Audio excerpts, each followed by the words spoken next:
Hi everyone, welcome to Ramesh R classes. ఈ వీడియోలో మనము జూన్ 28వ తారీఖు ఉన్నటువంటి కరెంట్ అఫైర్స్ ని డిస్కస్ చేద్దాం. సో ఏవైతే ఈ వీడియోస్ మీరు చివరి వరకు చూడండి, ప్రాపర్గా ఒకసారి వినండి. విన్న తర్వాత రెండోసారి నోట్ మేకింగ్ చేసుకోండి. ఇవన్నీ కూడా మీకు రాబోతున్నటువంటి group 1, group 2 SI and constables, so A exam రాసినా ఉపయోగపడే విధంగా ఎగ్జామినర్కి ఎంతవరకు అవసరం అవుతుందో అంతవరకే నేను కంటెంట్ అందిస్తున్నానండి. సో మళ్ళీ చెప్తున్నాను, కరెంట్ అఫైర్స్ అనేవి బౌండరీ లెస్ అని, దానికి ఎండ్ లెస్ అని, ఎక్కడి నుంచి అడుగుతారో తెలియదని అని ఒక ట్రాన్స్లో ఉంటాం. అట్లా ఏమీ ఉండదు. కరెంట్ అఫైర్స్ కూడా కొన్ని నిర్దిష్టమైనటువంటి బౌండరీస్ అనేవి ఉంటాయి. ఎంతవరకు చదవాలి, ఏం చదవాలి అని చెప్పేసి కూడా మనం ప్రీవియస్ పేపర్లను బేస్ చేసుకొని అనాలిసిస్ చేసి నేను మీకు ఈ కరెంట్ అఫైర్స్ అన్నీ కూడా అందిస్తూ ఉన్నాను. సో ఇవన్నీ కూడా మీరు ప్రాపర్గా యూజ్ చేసుకోండి. రాబోతున్నటువంటి నోటిఫికేషన్స్లో కరెంట్ అఫైర్స్ నుంచి మీకు ఎక్కువ మార్కులు వస్తాయి. సో మనకి ఏ నోటిఫికేషన్ అయినా, ఏ జాబ్ అయినా సరే డిసైడింగ్ ఫ్యాక్టర్ ఏంటి సార్ అంటే కరెంట్ అఫైర్స్ ఏనండి.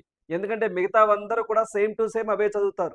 కొన్ని స్టాండర్డ్ బుక్స్ చదువుకుంటారు, అవే ఎవరు చదివినా అవే. బట్ కరెంట్ అఫైర్స్ అనేవి అలా కాదండి. మనం చూస్ చేసుకునేటువంటి కరెంట్ అఫైర్ని బట్టి మనకి విజయం అనేది డిసైడ్ అవుతుంది. అంటే మనకి ఎక్కువ మార్కులు వస్తాయా, తక్కువ మార్కులు వస్తాయా అన్నది మనకు అర్థమవుతుంది. సో ప్రపంచంలో జరిగేవన్నీ కూడా కరెంట్ అఫైర్లేనండి. బట్ ఎగ్జామ్లో రావాలి కదా. సో ఎగ్జామినర్కి ఏం కావాలో తెలుసుకొని ప్రిపేర్ అవ్వండి. అప్పుడు కరెంట్ అఫైర్స్ అనేవి ఈజీగా ఉంటాయి. అలా కాకుండా కనపడిందల్లా చదువుతాను అంటే మాత్రం ఇబ్బంది పడతాం. రైట్. సో ఫస్ట్ వన్ చూద్దాం. చూడండి, ఫస్ట్ వన్ చూసినట్లయితే సిషెల్ విలువైన భాగ్యస్వామి అని చెప్పేసి నరేంద్ర మోదీ గారు అన్నారు. మనము 2 days క్రితం కూడా డిస్కస్ చేసాం. నరేంద్ర మోదీ గారు సిషెల్స్ అనేటువంటి ఆఫ్రికా కాంటినెంట్లో ఉంటుందండి ఈ దేశము. ఇది ఒక ద్వీప సముదాయము, ఒక ద్వీప సమూహం అండి. మరి ఈ దేశానికి వెళ్ళబోతా ఉన్నారు. మరి నరేంద్ర మోదీ గారు నిన్న అంటే 27, 28, 29 ఈ 3 days ఎక్కడుంటారంటే సిషెల్స్ అనేటువంటి ఒక దేశంలో ఉంటారు అని చెప్పేసి అన్నాం. మరి 2015లో ఒకసారి వెళ్ళారు ఆ దేశాన్ని, మళ్ళీ ఇప్పుడు వెళ్ళడం జరుగుతుంది అని చెప్పేసి మనం డిస్కస్ చేసాం. మరి ఈరోజు నిన్న చేరుకున్నారండి. ఈ సిషెల్స్ దేశం అనేది నిన్న చేరుకున్నారు. చేరుకున్న తర్వాత ఆ దేశ ప్రెసిడెంట్తో కొన్ని మీట్ అయ్యి కొన్ని విషయాలను చర్చించారు. మరి దానికి సంబంధించి ఒకసారి చూద్దాం. చూడండి, ఆ దేశ జాతీయ దినోత్సవం అంటే మనకి 50వ నేషనల్ డేని సెలబ్రేట్ చేసుకోబోతుందండి. ఇది కూడా ఈ మా సిషెల్స్ అనే దేశం కూడా ఏదైతే యూకే దేశం నుంచే స్వతంత్రాన్ని పొందినటువంటి ఒక దేశం. మరి ఈ దేశం 50వ స్వర్ణోత్సవాలకు అంటే 50వ ఇండిపెండెన్స్ డేకు నరేంద్ర మోదీ గారిని చీఫ్ గెస్ట్గా పిలిస్తే గెస్ట్ ఆఫ్ హానర్గా వెళ్ళడం జరిగింది. సో మరి చూడండి, జాతీయ అసెంబ్లీని ఉద్దేశించి ప్రసంగిస్తారట. అలా ప్రసంగించే తొలి ప్రధానిగా నరేంద్ర మోదీ గారు నిలవబోతా ఉన్నారు. మన భారతదేశం నుంచి ఆ దేశ అసెంబ్లీలో అంటే పార్లమెంట్లో ఎవరు కూడా ఇంతవరకు మాట్లాడలేదు. నరేంద్ర మోదీ గారే సో ప్రసంగిస్తారు. సో ఇలా ప్రసంగించేటువంటి తొలి ప్రధానిగా నరేంద్ర మోదీ గారు నిలవబోతా ఉన్నారు. సిషెల్స్ కోస్ట్ గార్డుకు మేడ్ ఇన్ ఇండియా గస్తీ నౌక అంటే మన భారతదేశంలో తయారు చేసినటువంటి ఒక పెట్రోల్ వెజల్ అని చెప్పేసి అంటామండి. ఒక గస్తీ నౌకను, దాని పేరు పిఎస్ లెస్పవార్ అని చెప్పేసి అంటామండి. సో ఇది కూడా ఇంపార్టెంటే.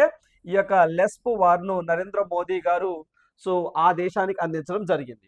ప్రపంచంలోనే అత్యధిక కాలం జీవించేటువంటి సో అల్దాబ్రా తాబేలుకు నరేంద్ర మోదీ గారు ఆహారాన్ని తినిపించారు. సో కొన్ని కూడా అంటే కొన్ని ఎలా ఉంటాయి సార్ అంటే కొన్ని కామెడీగా ఉంటాయండి, కానీ అవి ఎగ్జామ్లో కూడా అడగడానికి పాసిబిలిటీ ఉంది. నరేంద్ర మోదీ గారు ఈ సిషెల్స్ అనే ఒక దేశం వెళ్ళి అక్కడ ఏ టర్టల్కి సో మనకి ఆహారాన్ని తినిపించారు అలా కూడా అడగడానికి పాసిబిలిటీ ఉంది. సో మామూలుగా టర్టల్స్ ఏవైతే ఉంటాయో, తాబేల్స్ ఏవైతే ఉంటాయో వాటి జీవితకాలం 80 సంవత్సరాల నుంచి ఒక 150 సంవత్సరాల మధ్యలో ఉంటాయండి. సాధారణంగా 100 సంవత్సరాలు బతుకుతాయి ఈ టర్టల్స్ అనేవి. కానీ ఈ యొక్క ఇదిగోండి సో మనకి ఆల్దబ్రా అనేటువంటి ఒక తాబేళ్లు మాత్రము 150 years ప్లస్ బతుకుతాయండి. సాధారణంగా 100 years బతుకుతాయండి ఈ టర్టల్స్ అనేవి.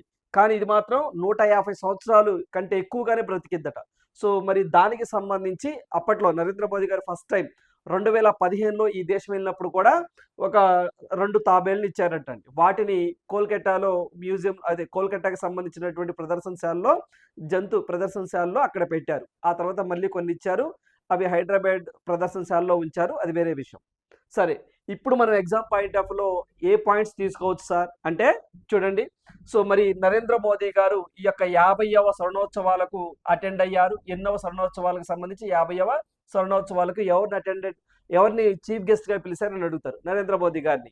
మరి ఒకవేళ రేపు ప్రసంగిస్తే సో సెషల్స్ జాతీయ అసెంబ్లీలో ఉద్దేశించి ప్రసంగించిన తొలి ప్రధాని ఎవరు అంటే నరేంద్ర మోదీ గారు, 2 పాయింట్లు.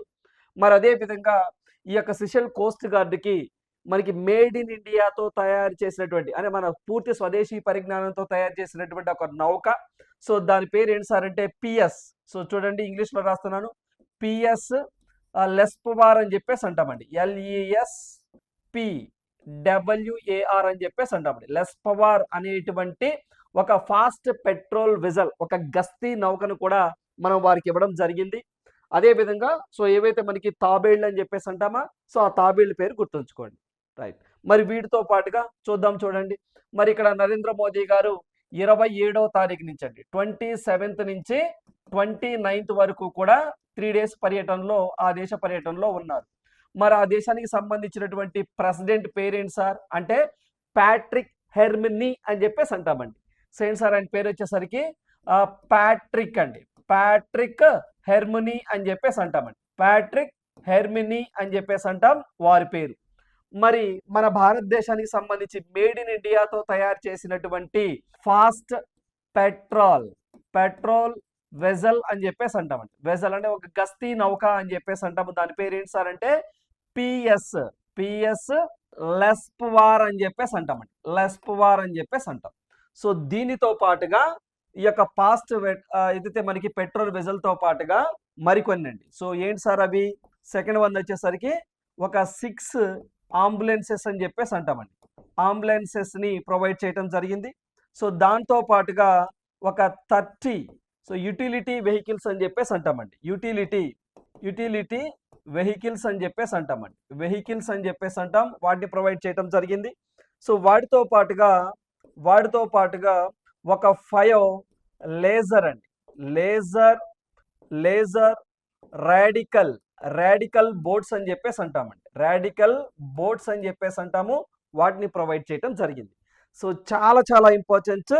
సో మనకి వేటి మన భారతదేశం ప్రొవైడ్ చేసింది సార్ అంటే పిఎస్ లెస్పవార్ అనేటువంటి ఒక గస్తీ నౌకను ప్రొవైడ్ చేసింది. తర్వాత ఒక 6 అంబులెన్సెస్ ని ప్రొవైడ్ చేయడం జరిగింది. ఒక 10 యూటిలిటీ వెహికల్స్ ని ప్రొవైడ్ చేయడం జరిగింది.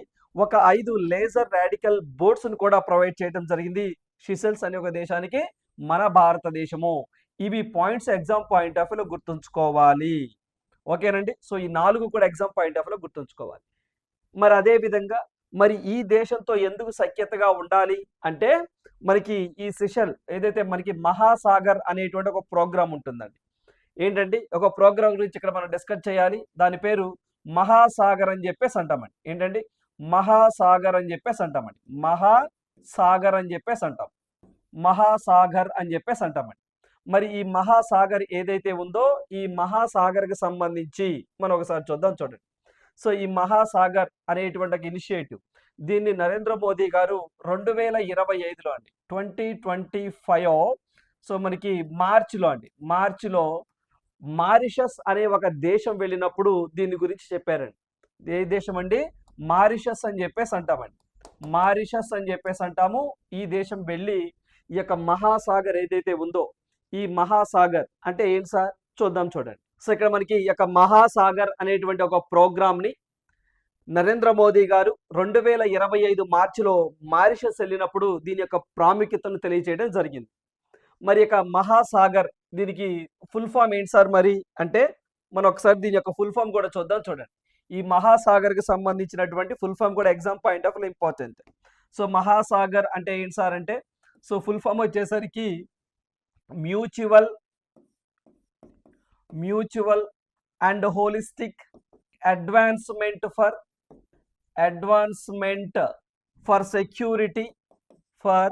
Security and growth across regions అని చెప్పేసి అంటామండి. రీజియన్స్ అని చెప్పేసి అంటాము. సో గుర్తుంచుకోండి ఏంటండి చూడండి. So mutual and holistic advancement for security and growth across regions అని చెప్పేసి అంటాం. అంటే ఏంటి సార్ అంటే చూడండి ఈ పిక్ లో చూడండి ఒకసారి. ఏదైతే ఇక్కడ మన భారతదేశం ఉందండి, సో ఇక్కడ మన భారతదేశం ఉంది. సో ఈ భారతదేశానికి సంబంధించి ఇదిగోండి ఇక్కడ ఏవైతే ఈ యొక్క ఇండో పసిఫిక్ ఇవి ఉంటాయి చూసారా, ఈ ప్రాంతాల మధ్య ఉన్నటువంటి దేశాలన్నిటినీ కూడా నావల్ పరంగా ఓకేనండి, అంటే మ్యారిటైమ్ పరంగా కలిసికట్టుగా ఉండాలి, ఒకే మాట మీద ఉండాలి, ట్రేడ్ బాగా చేసుకుందాం అనే ఉద్దేశంతో నరేంద్ర మోదీ గారు ఈ యొక్క మహాసాగర్ని 2025 మారిషస్ పర్యటన వెళ్ళినప్పుడు చెప్పారండి. అయితే దీనికి ఇంకొక అబ్రివేషన్ కూడా ఉంటుంది. ఏంటది? సో మనకి maritime needs for active security and growth for all in region కూడా ఉంటుంది. అది ఉంటుంది. సో దానికి సంబంధించి అది మన నేవీ వారు పెట్టినటువంటి పేరండి. సో ప్రధానంగా అయితే మాత్రము ఇదిగోండి. సో ఈ యొక్క అబ్రివేషన్ అనేది మనం ఎగ్జామ్ పాయింట్ ఆఫ్ వ్యూలో గుర్తుంచుకోవాలి. సో ఇది ఇంపార్టెంట్ అండి, ఇది ఇంపార్టెంట్. ఓకేనా? మరి దీనికి సంబంధించి ఏదైతే మరి ఈ యొక్క మహాసాగర్ ఏదైతే ఉందో యాక్చువల్గా దీన్ని 2023లోనేనండి, 2023లోనే ఒక ప్రపోజల్ తీసుకొచ్చారు. బట్ 2025లో దీన్ని కొంచెం విస్తృతం చేయాలి, అన్ని దేశాలు కలిసికట్టుగా ఉండాలి అని చెప్పేసి నరేంద్ర మోదీ గారు తీసుకురావడం అంటే చెప్పడం జరిగింది. మరి మహాసాగర్లో ఈ యొక్క సిషెల్స్ దేశం అనేది మనకి వ్యూహాత్మక ప్రాంతం, ఆ దేశాన్ని కూడా మనం కలుపుకొని వెళ్ళాలి అని చెప్పేసి నరేంద్ర మోదీ గారు చెప్పారు. ఎందుకైనా మంచిది ఈ మహాసాగర్ గురించి కూడా దాని ఫుల్ ఫామ్ గుర్తుంచుకోండి ఎగ్జామ్ పాయింట్ ఆఫ్ వ్యూలో. ఓకేనా? సో ఈ పాయింట్లు గుర్తుంచుకోండి. ఇప్పటి వరకు కూడా ఇది మనకి సిషెల్ దేశానికి సంబంధించి. ఇక మరి ఈరోజు 28 కదా, రేపు 29. ఓకేనండి? సో 29 మరి 30వ తారీఖు ఇంకా అప్డేట్ వస్తుంది. ఖచ్చితంగా ఏదో ఒక అవార్డు ఇస్తారు. ఇస్తే అది 34గా మనం చదువుకోవాల్సి రావచ్చేమో. ఓకేనా? రైట్. నెక్స్ట్ వన్ చూసినట్లయితే 300 విదేశీ బహుమతులను వేలం వేయనున్నటువంటి కేంద్రం. చూడండి ఇక్కడ చూస్తే భారత ప్రభుత్వానికి చెందిన ప్రముఖులు విదేశీ ప్రభుత్వాల నుంచి పొందినటువంటి బహుమతుల్ని విదేశీ వ్యవహారాల శాఖకు చెందినటువంటి తోషా ఖానా విభాగం అనేది వేలం వేస్తుంది అని చెప్పేసి అంటున్నారు. ఇప్పుడు మన భారతదేశం నుంచి కొంతమంది మినిస్ట్రీస్ కొన్ని దేశాల పర్యటనకు వెళ్తారండి. దేశ ప్రధాని కాకుండా, అంటే మోదీ గారు కాకుండా, ప్రెసిడెంట్ ద్రౌపది ముర్ము గారు కాకుండా మిగతా ఏ బ్యూరోక్రాట్స్ వెళ్ళినా సరే, ఫర్ ఎగ్జాంపుల్ విదేశాంగ జయశంకర్ గారు కానివ్వండి, లేకపోతే రాజ్నాథ్ సింగ్ గారు కానివ్వండి, లేకపోతే అమిత్ షా కానివ్వండి, ఇంకొకళ్ళు ఎవరైనా, లేకపోతే ఉన్నతాధికారులు కానివ్వండి, వీళ్ళందరూ కూడా విదేశాలకు వెళ్ళినప్పుడు కొన్ని కాన్ఫరెన్స్లకు వెళ్తారు, మీటింగ్లకు వెళ్తారు, ఏదైనా అంశాల మీద వెళ్తారు. వెళ్ళినప్పుడు ఆ దేశానికి సంబంధించి ఎందుకు వెళ్తారు? వాళ్ళ సొంత పనుల మీదేం కాదు కదా. సో భారతదేశానికి సంబంధించిన పని మీదే వెళ్తారు కదా. మరి వెళ్ళినప్పుడు ఆ దేశానికి సంబంధించి వాళ్ళు అవార్డ్స్ ఏదైనా బహుమానాలు ఇస్తూ ఉంటారండి. ఆ బహుమానాలు తెచ్చి ఇంట్లో పెట్టుకోరండి. అది గవర్నమెంట్ ఆఫ్ ఇండియాకి వెళ్తుంది, గుర్తుంచుకోండి. చాలా చాలా ఇంపార్టెంట్. మొన్న కూడా అంతే కదా. సో మనకి జిల్ బైడెన్ అని చెప్పేసి ఒక ఆమె, మనకి బైడెన్ గారి యొక్క సతీమణి, నరేంద్ర మోదీ గారి ఒక వజ్రాన్ని ఇస్తే ఆ వజ్రాన్ని కూడా వైట్ హౌస్కే ఇచ్చింది. ఆమె అలా తీసుకెళ్ళకూడదండి. సో అలా ఎవరైతే మన భారత ప్రభుత్వానికి చెందిన ప్రముఖులు విదేశీ ప్రభుత్వాల నుంచి పొందినటువంటి ఈ బహుమతుల్ని సో మినిస్ట్రీ ఆఫ్, సో మనకి చూడండి విదేశీ వ్యవహారాల శాఖ అని చెప్పేసి అన్నామండి. మినిస్ట్రీ ఆఫ్ ఎక్స్టర్నల్ అఫైర్స్కి చెందినటువంటి ఒక వింగ్, ఒక విభాగము, దాని పేరు తోషా ఖానా.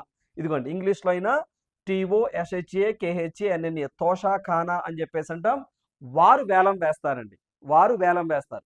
అయితే ఈ వేలం వేసేటువంటి ప్రక్రియ అనేది స్టార్ట్ అయింది, ఎండింగ్ డేట్ కూడా ఇచ్చారు వాళ్ళు.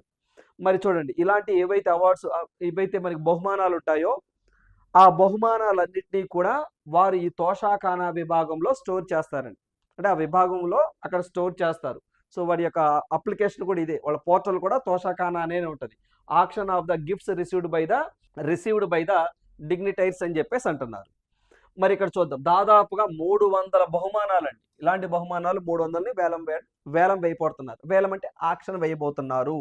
మరి ఈ యొక్క ఆక్షన్ అనేది ఎప్పటి నుంచి ఎప్పటిదాకా సార్ అంటే, ఈ యొక్క ఆక్షన్ అనేది ఫస్ట్ ఏ మినిస్ట్రీ సార్ అంటే మినిస్ట్రీ ఆఫ్ ఎక్స్టర్నల్ అఫైర్స్ అని చెప్పేసి అంటామండి.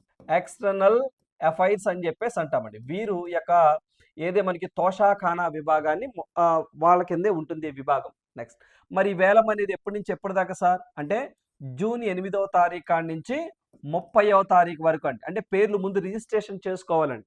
ఆక్షన్లో పార్టిసిపేట్ చేయొచ్చు. ఓన్లీ భారతీయ పౌరులు మాత్రమే కొంటారండి, మిగతా వాళ్ళు చేయకూడదు. విదేశాల వాళ్ళు ఆక్షన్లో పార్టిసిపేట్ చేయడానికి నాట్ ఎలిజిబుల్, ఓన్లీ ఇండియన్స్ మాత్రమే. సో జూన్ 8 నుంచి జూన్ 30 వరకు కూడా ప్రజెంట్ ఆక్షన్స్ పెడతారు. ఆక్షన్లో పార్టిసిపేట్ చేసి బహుమానాలు సొంతం చేసుకోవచ్చు. ఓకేనా? నెక్స్ట్ మరి దీనికి సంబంధించి ఏదైతే ఈ వేలం ద్వారా వచ్చేటువంటి డబ్బు ఏదైతే ఉందో, మరి గవర్నమెంట్ ఏదైతే ఈ తోషాఖానా వారు వేలం వేస్తారు. వేలం వేసినప్పుడు నేనే కొన్నాను. ఫర్ ఎగ్జాంపుల్ ఏదో ఒక వాచ్ ఒకటి కొన్నాను. ఒక 50,00,000 కొన్నాను. వేలంలో తీసుకున్నాను. ఆ వస్తువు నాకు ఇస్తారు. మరి నేను డబ్బులు పే చేయాలి కదా! మరి ఆ అమౌంట్ అనేది గవర్నమెంట్ ఆఫ్ ఇండియాకెళ్తుంది. బట్ అది ఏ ఫండ్‌కెళ్తుంది? ఏ అకౌంట్‌కెళ్తుంది? చాలా చాలా ఇంపార్టెంట్ అండి. కన్సాలిడేట్ ఫండ్ ఆఫ్ ఇండియా అని చెప్పేసి అంటాం, దానికెళ్తుంది. సో మరి వేలం ద్వారా వచ్చినటువంటి డబ్బులు ఏంటండి? వేలం ద్వారా వచ్చినటువంటి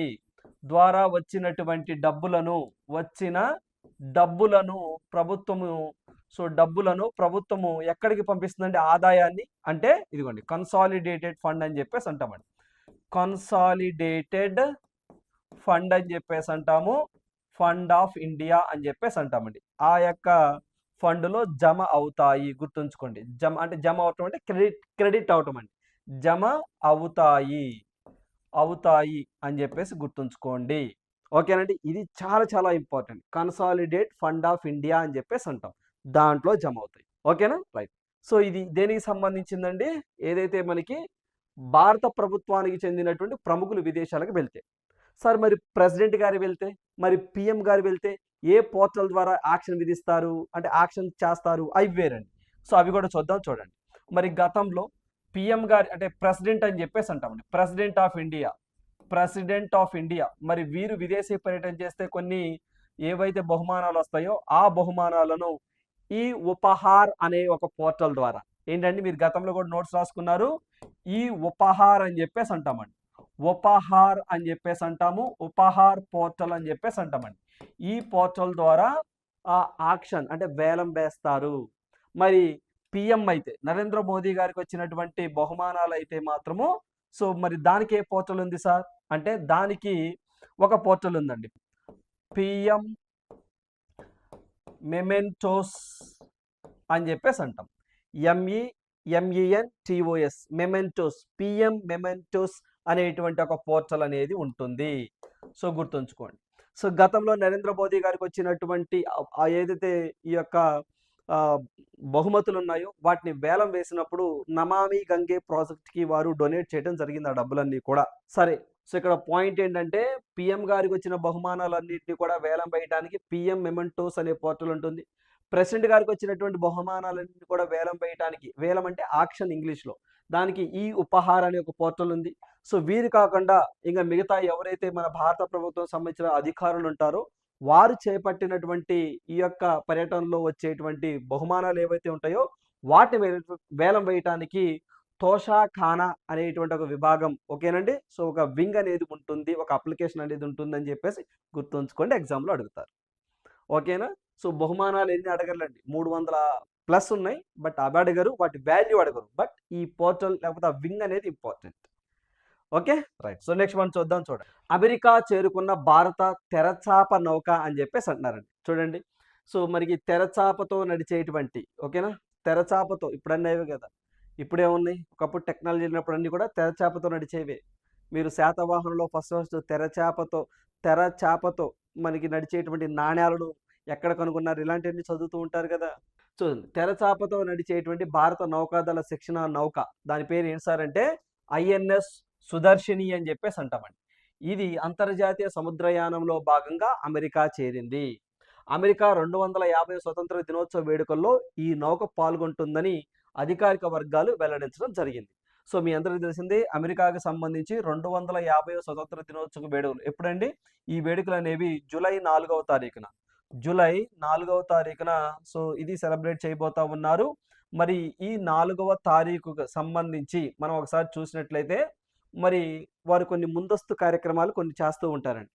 అంటే ఆర్మీ, నేవీ, ఎయిర్ ఫోర్స్కి సంబంధించి వాళ్ళ బలాలను ప్రదర్శించడం ఇలాంటివి చేస్తూ ఉంటారు. మరి దాంట్లో భాగంగా ఆ ఈవెంట్స్కి పార్టిసిపేట్ చేయడానికి మన భారతదేశం నుంచి కొచ్చి పోర్టు నుంచి, కేరళలోని కొచ్చిన్ పోర్టు నుంచి INS సుదర్శిని అనే ఒక నౌక ఆ యొక్క ఈవెంట్స్లో పార్టిసిపేట్ చేయడానికి వెళ్ళింది. రేపు క్వశ్చన్ ఎలా అడగచ్చు అంటే, ఇలా అమెరికా 250 స్వతంత్ర దినోత్సవ వేడుకల్లో మన భారతదేశం నుంచి పార్టిసిపేట్ చేసిన లేదా పాల్గొన్నటువంటి నౌక పేరు ఏంటి అని అడుగుతారండి. అప్పుడు INS సుదర్శిని అని చెప్పేసి మీరు ఆన్సర్ చేస్తే సరిపోతుంది. రైట్. మరి దీనికి సంబంధించి మనం ఒకసారి చూద్దాం చూడండి. సో ఏదైతే ఇది జూన్ 26వ తారీఖుని ఓకేనండి ఆల్రెడీ చేరుకుందండి. సో మనకి బాల్టిమోర్ అనేటువంటి ప్రాంతం ఒకటి ఉంటుందండి. ఏంటంటే బాల్టిమోర్ అనేటువంటి ఒక ప్రాంతం ఉంటుంది. సో ఇది మేరీల్యాండ్ అనేటువంటి సిటీలో అండి. సో మేరీల్యాండ్ అని చెప్పేసి అంటే అక్కడ చేరుకోవడం జరిగిందండి. ఆ ప్రాంతానికి చేరుకోవడం జరిగింది. సో ఈ యొక్క ఏదైతే మనకి ఐఎన్ఎస్ సుదర్శిని అని చెప్పేసి అంటామో సుదర్శిని అని చెప్పేసి అంటామో ఇది అసలు ఏంటి సార్ అంటే ఇది ఒక సైలింగ్ ఇది ఒక సైలింగ్ ట్రైనింగ్ షిప్ అని చెప్పేసి అంటామండి. ట్రైనింగ్ షిప్ అని చెప్పేసి అంటామండి. అంటే ఏంటి సార్ సైలింగ్ ట్రైనింగ్ షిప్ అంటే ఏంటి సార్ అంటే ఏదైతే కొత్తగా వచ్చేటువంటి నేవీ వారికి ట్రైనింగ్ ఇవ్వటం కానివ్వండి అలాంటివి చేసేటువంటి ఒక సైలింగ్ అంటే చూడండి. సో ఇదేం చేస్తాం సార్ అంటే యువ నావికులకు సముద్రయాన శిక్షణ ఇవ్వడం దీని ప్రత్యేకత అండి. సముద్రయాన శిక్షణను ఇవ్వడం, విదేశీ స్నేహపూర్వక పర్యటనలు చేపట్టడం, విదేశీయులకు సంబంధించి విదేశీ స్నేహపూర్వక పర్యటనలను నిర్వహించడం, భారత సముద్ర వారసత్వాన్ని తెలియచేయటం, భారత సముద్ర వారసత్వాన్ని అండి సముద్ర వారసత్వాన్ని తెలియచేయటం, ప్రపంచానికి పరిచయం చేయటం అలాంటి చేస్తూ ఉంటుంది. సో మనకి అమెరికాతో ఉన్నటువంటి సంబంధాల్లో భాగంగా సో దీనిని ఈ యొక్క ఏదైతే ఐఎన్ఎస్ సుదర్శినిని సో అమెరికాకు సో పంపించడం జరిగింది. ఓకేనండి. రేపు మీకు ఎగ్జామ్లో దాని పేరు అడుగుతారు, గుర్తుంచుకోండి. రీసెంట్గా మనం అమెరికా అనగానే డొనాల్డ్ ట్రంప్ అవెన్యూ అని చెప్పేసి హైదరాబాద్లో ఒక ఏదైతే కాన్సులేట్ ఉంటుందో ఆ కాన్సులేట్ రోడ్డు పక్క రోడ్డుకి డొనాల్డ్ ట్రంప్ పేరు పెట్టారు అని చెప్పేసి కూడా మనం డిస్కస్ చేసాం, గుర్తుంచుకోండి. ఓకేనండి. రైట్. సో ఇది ఒక పాయింట్ గుర్తుంచుకోండి అండి. సో మరి ఈ యొక్క ఐఎన్ఎస్ సుదర్శిని అన్నది చాలా చాలా ఇంపార్టెంట్, గుర్తుంచుకోండి. నెక్స్ట్ వన్ చూడండి. సో నెక్స్ట్ వన్ చూసినట్లయితే ఓపెన్ ఏఐ ఇండియా ఎండీగా ప్రభ్జిత్ సింగ్ గారు రాబోతా ఉన్నారు. సెప్టెంబర్ నుంచి వస్తారండి. చూడండి ఏంటంటే ఓపెన్ ఏఐ ఇండియా అని చెప్పేసి అంటామండి. దాని ఎండీగా ప్రభ్జిత్ సింగ్ అని చెప్పేసి అంటాం. చూడండి ఆయన పేరు ఏంటి సార్ అంటే ఇదిగోండి ప్రభ్జిత్ PRABHJEET ప్రభ్జిత్ సింగ్ అని చెప్పేసి అంటామండి. సో వీరు ఎప్పటి నుంచి రాబోతున్నారు సార్ అంటే సో సెప్టెంబర్ నుంచి అండి. సెప్టెంబర్ 2026 నుంచి వీరు ఓపెన్ ఏఐ ఇండియా ఎండీగా రాబోతున్నారు. సో చూడండి అమెరికా ఏఐ దిగ్గజం ఓపెన్ ఏఐ తన భారత కార్యకలాపాలను పర్యవేక్షించేందుకు ప్రభ్జిత్ సింగ్ మేనేజింగ్ డైరెక్టర్గా నియమించింది అని చెప్పేసి అంటున్నారు. చూడండి ఇక్కడ మనకి ఓపెన్ ఏఐ అంటే ఏంటి సార్, ఇది ఒక ఓపెన్ ఏఐ అనేది ఆర్టిఫిషియల్ ఇంటెలిజెన్స్ రీసెర్చ్ కంపెనీ అని చెప్పేసి అంటాం. ఏంటండి ఓపెన్ ఏఐ అనేది అమెరికా దేశానికి సంబంధించినటువంటి ఆర్టిఫిషియల్ ఇంటెలిజెన్స్ రీసెర్చ్ ఫర్మ్ అని చెప్పేసి అంటాం. అంటే కృత్రిమ మేధ మీద పరిశోధన చేసేటువంటి ఒక కంపెనీ. ఆ కంపెనీ మరి ఒక్కొక్క దేశానికి ఒక్కొక్క హెడ్ ఉంటాడండి. అలా మన భారతదేశానికి సంబంధించి సో ఓపెన్ ఏఐ ఇండియా ఎండీగా అంటే మేనేజింగ్ డైరెక్టర్గా సో ఎవరండి ప్రభ్జిత్ సింగ్ గారు రాబోతున్నారు. సరే ఇక్కడ ఒకసారి చూడండి, ఇదిగోండి మీరు ఈ లోగో ఇప్పుడు ప్రజెంట్ మీరు చాట్ జీపీటీ అని చెప్పేసి యూజ్ చేస్తున్నారు కదా. ఏదైనా డేటా కావాలంటే చాట్ జీపీటీలోకి వెళ్తాం. ఆ చాట్ జీపీటీ ఎవరిది? ఓపెన్ ఏఐ వారిది. ఓకేనా. రైట్. ఇదిగోండి మీకు చాట్ జీపీటీ లోగో కూడా ఉంది. ఇది ఓపెన్ ఏఐ కంపెనీ వారే ఆ చాట్ జీపీటీని తయారు చేశారు. మరి ఇక్కడ పాయింట్ ఏంటంటే దీనికి మొత్తానికి కాదండి, ఈ యొక్క ఏఐ కంపెనీ మొత్తానికి ఆయన ఎండీ కాదు, జస్ట్ మన భారతదేశానికి సంబంధించిన హెడ్ అన్నట్టు. మరి ఇక్కడ చూడండి ఓపెన్ ఏఐకి సంబంధించి ఇదిగోండి మరి దీన్ని ఏదైతే అసలు ఇదేంటి సార్, ఈ యొక్క ఓపెన్ ఏఐ అనేది ఏంటి సార్ అంటే అమెరికా దేశానికి సంబంధించి AI research organization, artificial intelligence research organization అని చెప్పేసి అంటామండి. ఆర్గనైజేషన్ ఒక కంపెనీ. నెక్స్ట్ వన్ చూసినట్లయితే మరి ఇది ఏంటి సార్ అంటే దీన్ని ఎప్పుడు సార్ ఫార్మేషన్ చేశారు? దీన్ని ఫార్మేషన్ అంటే దీన్ని క్రియేట్ చేసింది, ఈ కంపెనీని ఏర్పాటు చేసింది 2015 అండి. సో దీని యొక్క హెడ్ క్వార్టర్స్ ఎక్కడ సార్ అంటే సో మనకి కాలిఫోర్నియా అమెరికా కేంద్రంగా ఉంటుంది, గుర్తుంచుకోండి. యుఎస్ఏలోనే కాలిఫోర్నియా అంటామండి, కాలిఫోర్నియా అని చెప్పేసి అంటాము. కాలిఫోర్నియా గుర్తుంచుకోండి. ఒకసారి America Washington DC, America New York, America Philadelphia, ఇలా రకరకాల పేర్లతో పిలుస్తారు. సో యుఎస్ఏ కాలిఫోర్నియా అని చెప్పేసి మీరు గుర్తుంచుకోండి. అంతే తప్ప యుఎస్ఏ న్యూయార్క్ అనొచ్చు ఒక్కోసారి, యుఎస్ఏ వాషింగ్టన్ డీసీ అనొచ్చు ఒకసారి. సో ఇట్ ఈస్ బెటర్ ఓకేనా, కాలిఫోర్నియా అని చెప్పేసి గుర్తుంచుకోవాలి. మరి దీనికి ప్రస్తుత చైర్మన్గా ఎవరున్నారు సార్ అంటే, దీనికి ప్రస్తుత చైర్మన్గా అండి, చాలా చాలా ఇంపార్టెంట్. సో దీనికి ప్రస్తుతం చైర్మన్గా ఎవరున్నారు సార్ అంటే బ్రెట్ టైలర్ అని చెప్పేసి అంటామండి. ఆయన పేరు ఏంటి సార్ అంటే బిఆర్ఈటి, బ్రెట్ టైలర్ అని చెప్పేసి అంటామండి, ఆయన ఉన్నారు.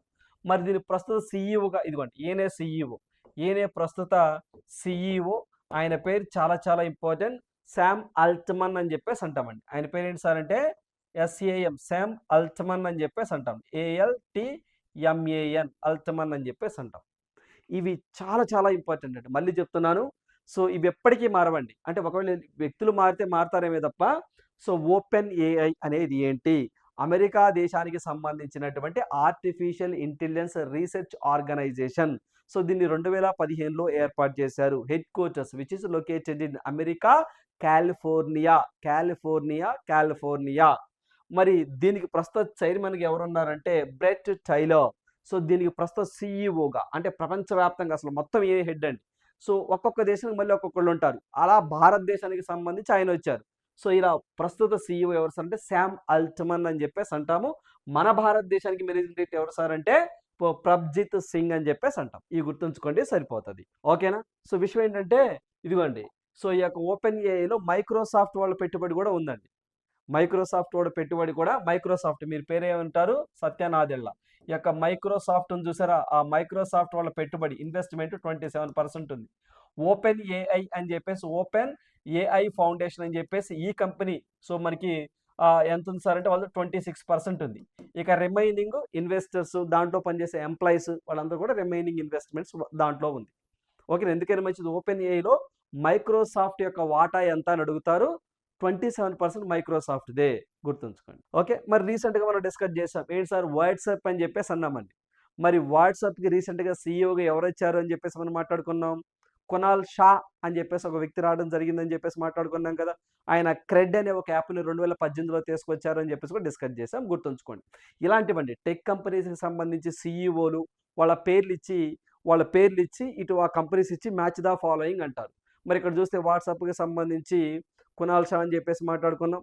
సో మరికి ఇప్పుడు ఏదైతే ఓపెన్ ఏఐ ఇండియాకి సంబంధించింది అయితే మాత్రం ప్రభజిత్ సింగ్ అని చెప్పేసి మాట్లాడుకున్నాం. యూట్యూబ్ నీల్ మోహన్ అని చెప్పేసి మాట్లాడుకున్నాం. తర్వాత Adobe shantoon Narayana, Amazon Jeff Bezos అని, తర్వాత ఎక్స్ కానీ టెస్లా కానీ ఇలాంటివన్నీ కూడా అయితే మాత్రం ఎవరు సార్ అంటే ఎలన్ మస్క్ అని చెప్పేసి, ఓకేనా. సో ఇవన్నీ కూడా గుర్తుంచుకోండి ఎగ్జామ్ పాయింట్ ఆఫ్ వ్యూలో, రైట్. సో నెక్స్ట్ వన్ చూడండి. సో నెక్స్ట్ వన్ చూసినట్లయితే హెమీస్ ఫెస్టివల్ అండి. చూడండి, హెమీస్ ఫెస్టివల్, హెమీస్ అనగానే మీకు బాగా గుర్తొచ్చేటువంటి ప్రాంతం లదాఖ్ అని చెప్పేసి అంటామండి. మరి హెమీస్ నేషనల్ పార్క్ అని చెప్పేసి కూడా అంటాం. మన భారతదేశంలోనే అతి పెద్ద నేషనల్ పార్క్ ఏంటి సార్ అంటే హెమీస్ నేషనల్ పార్క్. హెమీస్ అనేది ఒక ప్రాంతం అండి, అది మన భారతదేశంలోనే అతి పెద్ద నేషనల్ పార్క్. అక్కడ మనకి మంచు చిరుతలు అనేది బాగా ఫేమస్ అని చెప్పేసి మీకు తెలిసింది. అయితే హెమీస్ ఫెస్టివల్ కూడా సెలబ్రేట్ చేస్తారు. మరి 2026కి సంబంధించి ఈ ఫెస్టివల్ని జూన్ 24, 25 ఈ 2 డేస్లో సెలబ్రేట్ చేయడం జరిగింది. సో ఎక్కడ సార్ అంటే లెహ్ అనేటువంటి ఒక ప్రాంతంలో, గుర్తుంచుకోండి, ఓకేనా. లదాఖ్లో లెహ్ అనేది ఒక డిస్టిక్ అండి. సో అక్కడ కండక్ట్ చేయడం జరిగింది. అయితే ఈ హెమీస్ ఫెస్టివల్ అనేది ఏ మతాన్ని బాగా రిప్రజెంట్ చేస్తుంది అంటే బౌద్ధ మతాన్ని అండి, చాలా చాలా ఇంపార్టెంట్. సరే చూడండి, హెమీస్ ఫెస్టివల్కి సంబంధించి సాధారణంగా ఎక్కడ అంటే లదాఖ్ అని మనం చదువుకుంటాం. మరి ఈ సంవత్సరం జూన్ 24, 25 2 డేస్ని సెలబ్రేట్ చేశారు. మరి ఎవరి యొక్క బర్త్ యానివర్సరీ సందర్భంగా సెలబ్రేట్ చేస్తారు చూడండి. సో ఇక్కడ మనం చూస్తే కొన్ని పాయింట్లు ఎగ్జామ్ పాయింట్ ఆఫ్ వ్యూలో 2026కి సంబంధించి జూన్ 24, 25ని సెలబ్రేట్ చేశారు. ఇది మనకి బౌద్ధ మతానికి సంబంధించినటువంటి ఫెస్టివల్ అని చెప్పేసి అంటామండి. బౌద్ధ మత సాంస్కృతిక ఉత్సవాలలో ఒకటి, బౌద్ధ మత సాంస్కృతిక ఉత్సవాలలో భాగంగా, ఓకేనండి, ఉత్సవాలు అని చెప్పేసి అంటామండి. ఉత్సవాలలో ఇది ఒకటి అని చెప్పేసి గుర్తుంచుకుందాం. ఈ పండగను సో చూడండి, ఆయన పేరు వచ్చేసరికి గురు పద్మ సంభవ అని పద్మ సంభవ అని చెప్పేసి అంటామండి. సంభవ అని చెప్పేసి అంటాము. చూడండి ఏంటంటే బౌద్ధ మతానికి సంబంధించినటువంటి గురు పద్మ సంభవ వీరి యొక్క బర్త్ యానివర్సరీ సందర్భంగా ఒక జన్మదినం సందర్భంగా ఈ ఫెస్టివల్ని సెలబ్రేట్ చేస్తారు లదాఖ్లో. ఇది చాలా చాలా ఇంపార్టెంట్. సో వీరికే మరొక పేరు కూడా ఉంది. సో అదేంటి సార్ అంటే గురు రిన్పోచే అని చెప్పేసి అంటామండి. గురు రిన్పోచే RINPOCHE గురు రిన్పోచ్ అని చెప్పేసి అంటాము. ఈయన బౌద్ధ మతానికి సంబంధించినటువంటి ఒక గురువు. వీరి యొక్క బర్త్ యానివర్సరీ సందర్భంగానే హెమీస్ ఫెస్టివల్ అనేది చేస్తారు. రేపు మీకు ఎగ్జామ్లో హెమీస్ ఫెస్టివల్ అనేది ఏ మతంతో సంబంధాన్ని కలిగి ఉందని అడుగుతారు. బౌద్ధ మతం అని చెప్పేసి మీరు గుర్తుంచుకోవాలి. మరి ఆ ఫెస్టివల్ రోజే డ్యాన్స్ కూడా పెర్ఫామ్ చేస్తాడండి అక్కడ. సో అది చాలా చాలా ఇంపార్టెంట్. ఏంటి సార్ ఆ డ్యాన్స్ ఫామ్ ఏంటి సార్ అంటే సో మనకి చావ్ అని చెప్పేసి అంటామండి. ఏంటంటే చామ్ మాస్క్ డ్యాన్స్ అని చెప్పేసి చామ్ మాస్క్ డ్యాన్స్ అని చెప్పేసి అంటామండి. డ్యాన్స్ అని చెప్పేసి అంటాము. సో అది బాగా ఫేమస్. ఓకేనండి, రైట్, గుర్తుంచుకోండి. CHAM చామ్ MASK మాస్క్ డ్యాన్స్ అని చెప్పేసి అంటాం. ఆ డ్యాన్స్ అనేది ఆ ఫెస్టివల్ రోజున పెర్ఫామ్ చేస్తారు. ఓకేనండి. ఫర్ ఎగ్జాంపుల్ ఇప్పుడు మనము విజయనగరం జిల్లా తీసుకున్నట్లయితే పైడితల్లి అమ్మవారి జాతర. ఆ రోజు పులియట్టం అని చెప్పేసి పులివేషం వేసి ఎగురుతూ ఉంటారండి. Like that. అలానే అక్కడ చామ్ మాస్క్ డ్యాన్స్ అని వాళ్ళ కల్చర్ని బేస్ చేసుకుని అక్కడ ఒక డ్యాన్స్ పర్ఫామ్ చేస్తారు. Okay, it is a folk dance అని చెప్పేసి అంటాం. ఆ డ్యాన్స్ కూడా ఇంపార్టెంట్, గుర్తుంచుకోండి. ఆ చామ్ మాస్క్ డ్యాన్స్ ఏ రాష్ట్రం లేదా ఏ యూటీలో బాగా ఫేమస్ అని గతంలో అడిగిన సందర్భాలు కూడా ఉన్నాయి. సో నెక్స్ట్ వన్ చూద్దాం. చూడండి. సో నెక్స్ట్ వన్ చూసినట్లయితే so APEDA facilitates first commercial export of GI tagged Rewa Sundar Raja mangoes to UAE అని చెప్పేసి అన్నారు. చూడండి, సో మన భారతదేశానికి సంబంధించి మన భారతదేశంలో ఉన్నటువంటి so first commercial export of GI tagged ఆ యొక్క మామిడి పండ్ల పేరు ఏంటి సార్ అంటే రేవా సుందర్ రాజ్ మ్యాంగోస్ అని చెప్పేసి అంటామండి. సుందర్ రాజ్. ఓకేనండి, సుందర్ రాజ్ SUNDARJA సుందర్ రాజ్ మ్యాంగోస్ ఏ దేశానికి ఎక్స్పోర్ట్ చేసాం? UAE దేశానికి ఎక్స్పోర్ట్ చేసామండి. యునైటెడ్ అరబ్ ఎమిరేట్స్ అని చెప్పేసి అంటాం. అయితే ఈ యొక్క రేవా సుందర్రాజ్ మ్యాంగోస్ అనేవి ఏ స్టేట్ నుంచి ఎక్స్పోర్ట్ చేయడం జరిగింది అని అడుగుతామండి. మధ్యప్రదేశ్ స్టేట్ అని చెప్పేసి గుర్తుంచుకోండి. ఇది చాలా చాలా ఇంపార్టెంట్. ఓకేనండి. సో మధ్యప్రదేశ్ స్టేట్ నుంచి వీటిని మనము ఎక్స్పోర్ట్ చేయడం జరిగింది. మధ్యప్రదేశ్. సో GI ట్యాగ్ పొందినటువంటి ఐటమ్స్ అండి. GI ట్యాగ్ పొందినటువంటి మామిడి. ఎందుకన్నా ఒకటి మామిడి చూడండి. సో ఇది మామిడికాయకి సంబంధించింది. ఈ అపేడా చూద్దాం. ఇక్కడ ఎగ్జామ్ పాయింట్ ఆఫ్ వ్యూలో అపేడా అంటే ఏంటో ఫస్ట్ పాయింట్ చూద్దాం. చూడండి. సో ఇక్కడ మనం చూసినట్లయితే చూడండి, ఇది కూడా exam point of view important ఏంటంటే అపేడా ఫుల్ ఫామ్ కూడా ఎగ్జామ్లో అడుగుతారు. APEDA అని చెప్పేసి అంటాం. అంటే agricultural and processed food products and export development authority అని చెప్పేసి అంటాం. ఏంటంటే so agricultural and processed food products export development authority అని చెప్పేసి అంటాం. డెవలప్మెంట్ అథారిటీ అని చెప్పేసి అంటామండి. అథారిటీ అని చెప్పేసి అంటాం. ఇది మనకి మినిస్ట్రీ ఆఫ్ కామర్స్ కింద పనిచేస్తూ ఉంటుంది. మన భారతదేశంలో ఏవైతే అగ్రికల్చర్ సంబంధించిన ప్రొడక్ట్స్ ఏవైతే ఉంటాయో వాటిని విదేశాలకు ఎక్స్పోర్ట్ చేసే విధంగా సో వీరు మధ్యవర్తిగా ఉంటారు. వీళ్ళే ప్రమోట్ చేస్తూ ఉంటారు. సో ఈ యొక్క అపేడా వారు ఏం చేశారు సార్ అంటే ఇదిగోండి, మన భారతదేశంలోని మధ్యప్రదేశ్ స్టేట్లో GI ట్యాగ్ భౌగోళిక సూచి పొందినటువంటి GI ట్యాగ్ పొందినటువంటి రేవా సుందర్రాజ్ మ్యాంగోస్ని ఎక్స్పోర్ట్ చేయడం జరిగింది. అయితే ఏ దేశానికి చేశారని అడుగుతారు? UAEకి చేయటం జరిగింది అనే పాయింట్ ఇక్కడ మీరు గుర్తుంచుకోవాలి. సరే, ఇక్కడ మనం చూస్తే దీనికి GI ట్యాగ్ ఏ సంవత్సరంలో ఇచ్చారు సార్ అంటే దీనికి GI ట్యాగ్ అనేది 2023లో ఈ యొక్క రేవా సుందర్రాజ్ మ్యాంగోస్కి ఇవ్వడం జరిగింది. ఇది ఇంపార్టెంట్. మరి ఇటీవల కాలంలో మ్యాంగోస్ అనగానే మనం ఏ అంశాలు డిస్కస్ చేసామండి? చూడండి, ప్రపంచంలోని అత్యంత తీయనైనటువంటి మామిడి గిన్నిస్ మనకి బుక్లో కూడా రికార్డు మనకి సంపాదించిందని చెప్పేసి డిస్కస్ చేసాం. ఫిలిప్పైన్ దేశం అని చెప్పేసి మాట్లాడుకోలేదా? సో మనకి కారాబావో అని చెప్పేసి ఒక మ్యాంగో అండి. కారాబావో మ్యాంగో అని చెప్పేసి ఇది ఫిలిప్పైన్ దేశానికి సంబంధించిందని చెప్పేసి మనం డిస్కస్ చేసాం. సో మరి ఈ యొక్క ఫ్రూట్స్లో ఉన్నటువంటి తీయదనాన్ని బ్రిక్స్ లెవెల్లో మెజర్ చేస్తారని కూడా మనం డిస్కస్ చేసాం. మరి రీసెంట్గా ఇటీవల కాలంలోనే ఆమ్రాపాలి అని చెప్పేసి అంటామండి. ఈ ఆమ్రాపాలి మ్యాంగోస్ ఏవైతే ఉంటాయో ఈ మ్యాంగోస్ని జార్ఖండ్ రాష్ట్రం నుంచి, మన భారతదేశంలోనే సో మనకి జార్ఖండ్ అండి, జార్ఖండ్ అని చెప్పేసి అంటాం, జార్ఖండ్. ఈ జార్ఖండ్ రాష్ట్రం నుంచి ఏ దేశానికి ఎక్స్పోర్ట్ చేసాం? యూకే దేశానికి 1.5, ఓకేనండి, 1.5 సో మెట్రిక్ టన్స్ని కూడా మనము మెట్రిక్ టన్స్ మ్యాంగోస్ని కూడా యూకే దేశానికి ఎక్స్పోర్ట్ చేసామని చెప్పేసి డిస్కస్ చేసాం.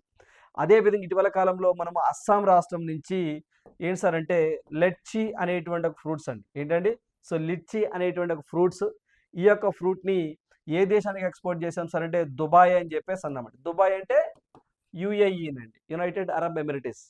సో దుబాయ్ సిటీ అండి, యుఏఈలో ఒక సిటీయే దుబాయ్. ఆ దుబాయ్కి అంటే యుఏఈకి ఎక్స్పోర్ట్ చేయడం జరిగింది అని చెప్పేసి కూడా మనం డిస్కస్ చేసాం. మళ్ళా ఇప్పుడు ఇదిగోండి మధ్యప్రదేశ్కి సంబంధించినటువంటి రేవా సుందర్రాజ్ అనేటువంటి మ్యాంగోస్ మధ్యప్రదేశ్ నుంచి ఏ దేశానికి ఎక్స్పోర్ట్ చేసాం అంటే యుఏఈ దేశానికి ఎక్స్పోర్ట్ చేయడం జరిగింది అని చెప్పేసి గుర్తుంచుకోండి. ఇది చాలా చాలా ఇంపార్టెంట్, యుఏఈ అని చెప్పేసి అంటామండి. ఓకేనా? సో ఇది విషయం.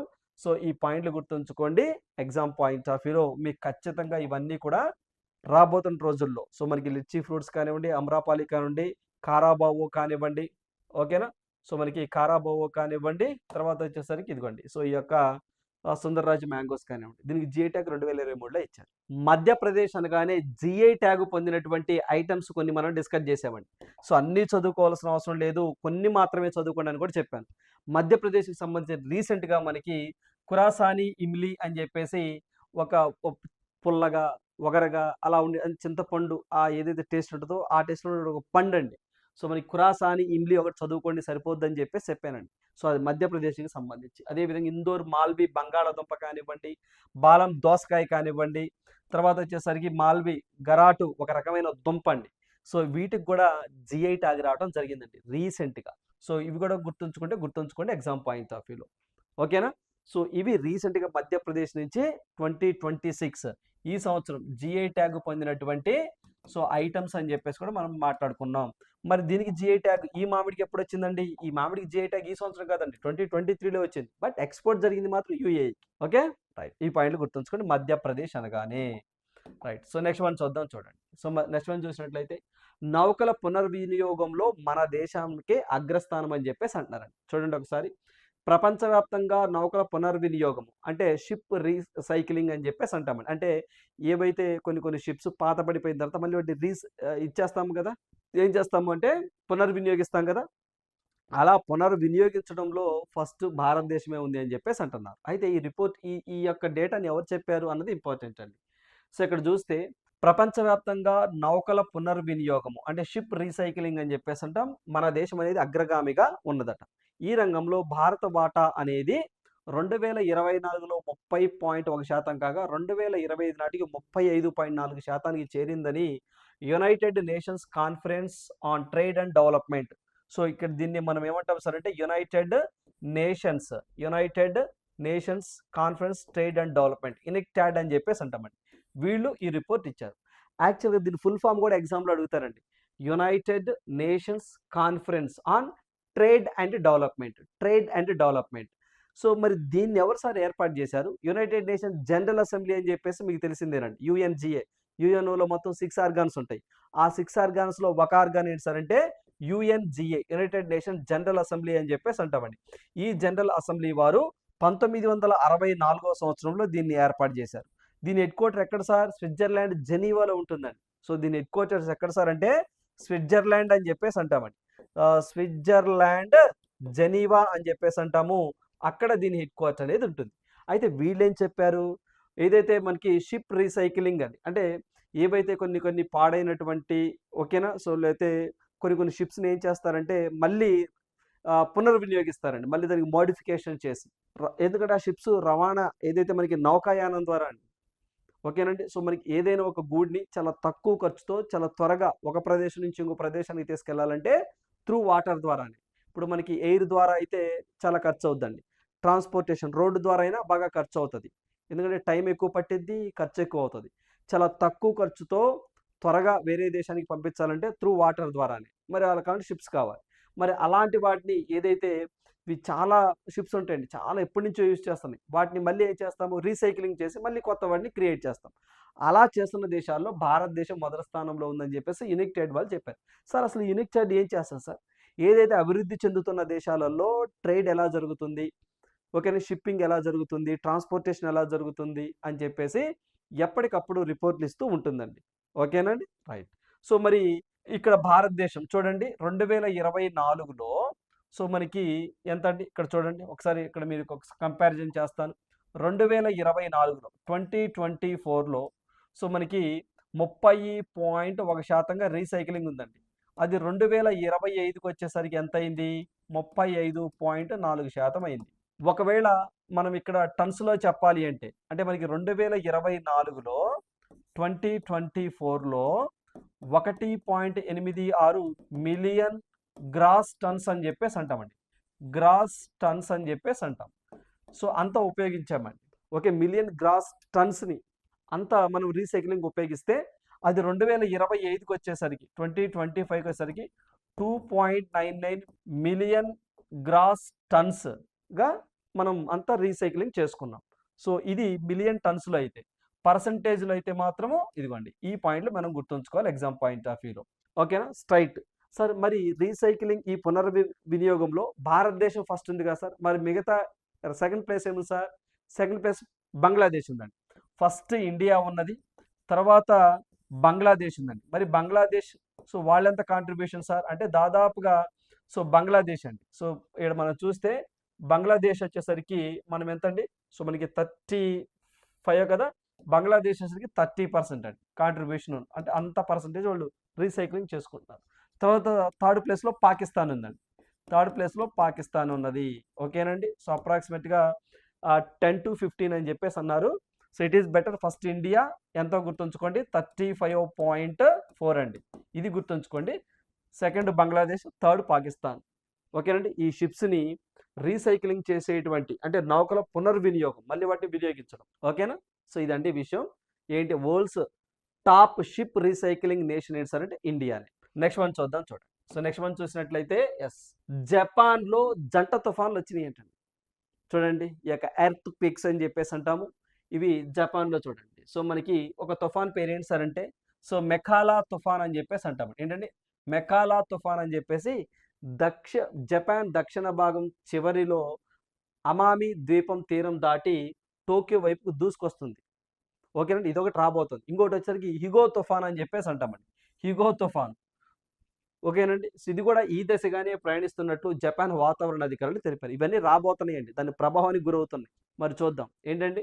ఇటీవల కాలంలో మనం చూస్తే రేపు మీకు ఎగ్జామ్లో క్వశ్చన్ ఎలా అడగొచ్చు అంటే హిగో తుఫాను, ఈగో కాదండి, హిగో తుఫాన్ ఒకటి, మెకాలా తుఫాన్ ఒకటి రాబోతున్నాయండి. అంటే జపాన్ని లైట్గా అటాక్ చేసినాయి. బట్ పాయింట్ ఏంటంటే ఇటీవల కాలంలో 2026 జూన్లో ఏ దేశాలు క్విక్ భూకంపాలు వాటికి అటాక్ జరగడం జరిగింది అంటే ఏ దేశాలను అతలాకుతలం చేసింది, ఇలా కూడా ఎగ్జామ్లో అడుగుతారు.